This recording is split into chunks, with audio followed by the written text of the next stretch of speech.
In the quiet suburb of Brooksville, Florida, neighbors described him as the perfect gentleman, always smiling, always lending a hand. A man who babysat local kids, mowed elderly lawns, and brought cookies to neighborhood barbecues. But on a warm July afternoon, the police received an anonymous tip, and what they found inside his basement shocked even the most hardened detectives. What began as a routine welfare check quickly turned into one of the most disturbing murder investigations in Florida's history. He was just a friendly neighbor until they found the bodies. This is the true story of Thomas Hale, a man who wore the mask of kindness while hiding unspeakable secrets just beneath the floorboards. Thomas Hale moved to Brooksville in 2014, a quiet, clean-cut man in his early 40s. He bought a modest two-story house on Maple Drive, right at the corner where kids rode their bikes and neighbors waved good morning over white picket fences. To most, Thomas was a blessing. He volunteered at the community center, helped organize neighborhood watch meetings, and always had time to help a neighbor change a flat tire. Parents trusted him. Elderly residents adored him. He told people he worked from home as a freelance web developer, rarely left town, rarely had visitors, but no one questioned it. After all, he never gave them a reason to. But there were whispers, strange things only noticed when you looked too closely. The odd sounds neighbors heard at night, hammering, scraping, lights flickering in the basement window at 2 or 3 in the morning. A foul, chemical-like odor that would drift through the block some evenings, then vanish. People joked about it. Oh, that's just Tom with another one of his weird projects. But nobody ever really asked what he was doing down there. And Thomas? He never offered answers. It started with a phone call. On the morning of July 12, 2023, the Brooksville Police Department received an anonymous tip. The caller's voice was shaky, distorted, possibly altered. They refused to give their name, but their message was chillingly clear. Check the basement at 104 Maple Drive. He's hiding something. Something bad. At first, officers assumed it was a prank. After all, Thomas Hale, the neighborhood's golden boy? It didn't make sense. But protocol demanded a welfare check. So, around 11:47 a.m., officers Ramirez and Holton knocked on Thomas's door. No answer, no movement inside. The blinds were drawn. The mail had been piling up. Neighbors were surprised. Thomas never ignored guests, let alone law enforcement. That's when police noticed the faint but unmistakable smell. Something acrid, metallic, and wrong. The kind of smell you never forget. With probable cause established, they obtained an emergency warrant. Hours later, at 3:12 p.m., police entered the home. What they found on the main floor was oddly normal. A clean living room, a well-stocked kitchen, family photos on the mantle, though strangely, none showed Thomas with anyone else. Then, they opened the basement door, and everything changed. The smell intensified as officers descended the basement stairs. The air grew thicker, humid, suffocating. At first glance, the basement looked ordinary. A workbench, storage shelves, tools, paint cans. But then Officer Ramirez noticed something odd. A section of the concrete floor looked newer, cleaner, as if it had been recently poured. A small corner of the basement wall had strange scratch marks, long, frantic, and deep. And nearby, half covered under a dusty tarp, they found a large freezer, unplugged. Inside the freezer were sealed bags. And inside those bags, human remains, carefully dismembered, duct-taped, double-wrapped in plastic, labeled with dates. Officers froze in disbelief, but that wasn't the worst part. Behind a false wall, hidden behind rows of paint cans, they discovered a concealed door. One Thomas had clearly built himself. When they pried it open, they found a hidden room.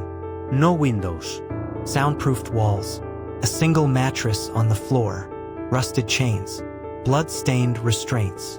On one wall, scribbled in red ink, were dozens of names, crossed out, except for 3 that were circled. 3 women from neighboring counties.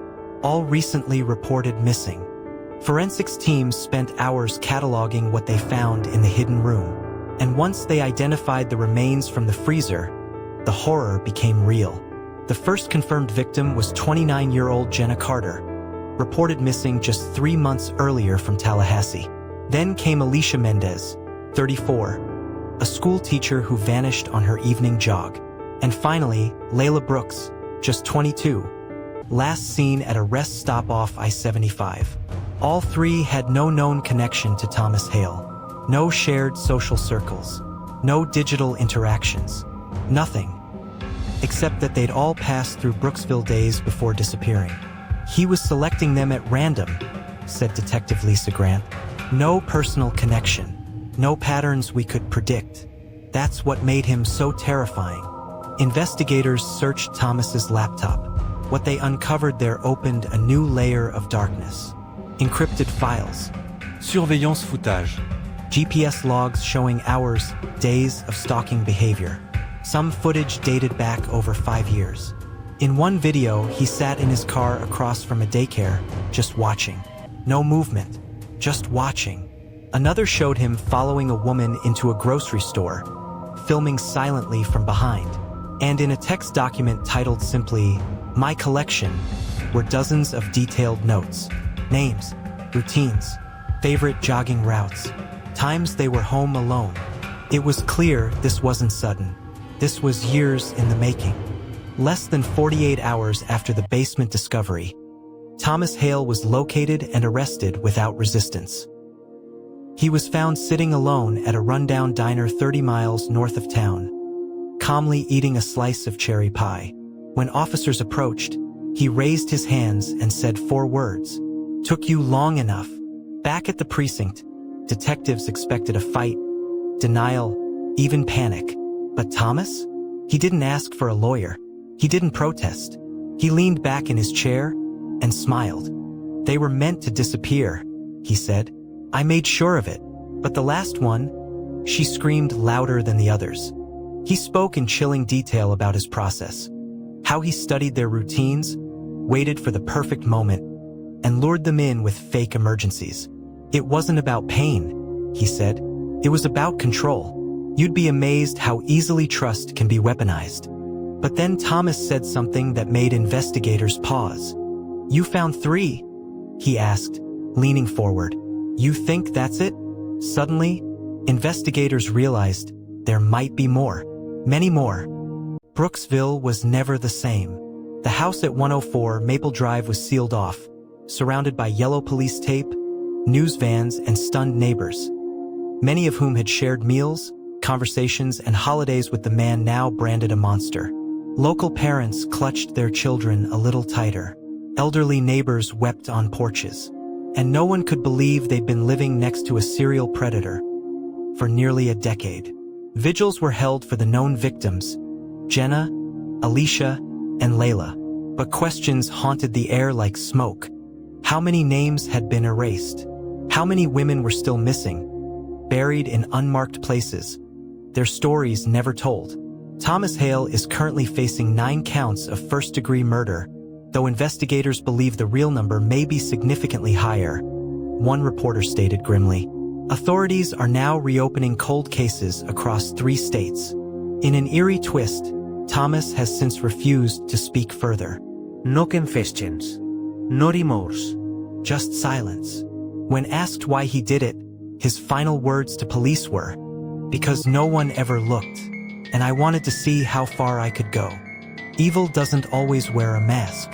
Sometimes, it wears a smile, bakes cookies, waves from across the street, and offers to carry your groceries. Thomas Hale wasn't the man in the shadows. He was the neighborhood. This case isn't just about one man. It's a reminder that trust, once broken, reveals how fragile our sense of safety really is. If one man could fool an entire town for nearly a decade, how many more are still out there? Be aware, be cautious, and never ignore your instincts, because sometimes the quietest person on the block hides the darkest secrets. If this story shook you, you're not alone. Subscribe for more real-life crime mysteries, share this video to spread awareness, and drop your thoughts in the comments below. New twisted stories every night at 8 p.m. Because the truth is always stranger than fiction.